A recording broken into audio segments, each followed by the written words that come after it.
This might look like a friendly 69 between two bedbugs, but I can assure you one of them is enjoying this more than the other.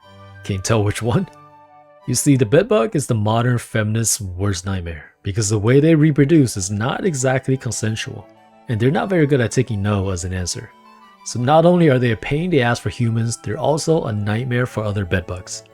These little buggers are roughly 1 to 7 millimeters long, and they hide in little crevices in your home, in the mattress, and even inside the outlets on your wall.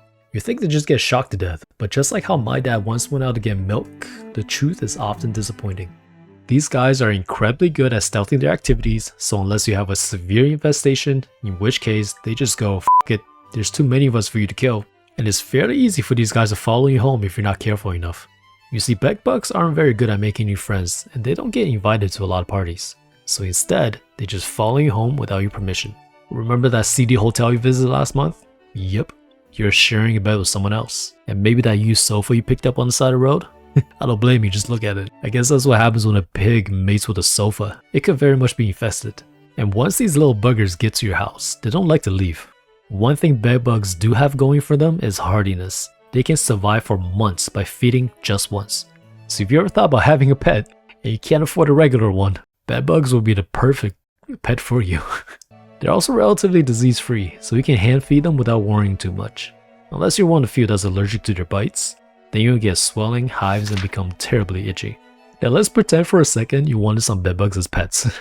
Well, obviously one is not going to be enough, so you want them to make some babies. And the way they make babies is probably the most intense way anything makes babies. No, I don't want to hear your sex stories during summer camp, unless you have pictures. You see, when male bedbug gets a little hot and bothered, he'll look for a female to grapple with.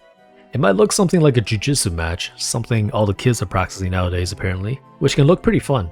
Until the guy takes out his penis and shoves it straight into the middle of a female's chest. Now you might be thinking, the middle of the chest is a weird location to have a girl's private parts. From my own research, they're usually near the buttocks.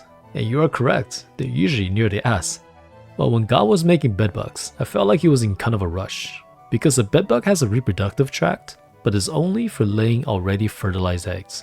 So if an unfertilized egg wants to get some baby gravy, the male needs to create a cavity in a female's body with his penis and fertilize the eggs that way.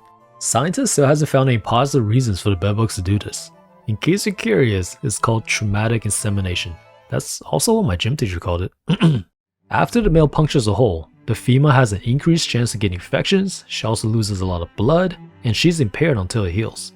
The bedbug mating ritual is pretty much a big f*** you to chicks. And this is still not the worst part.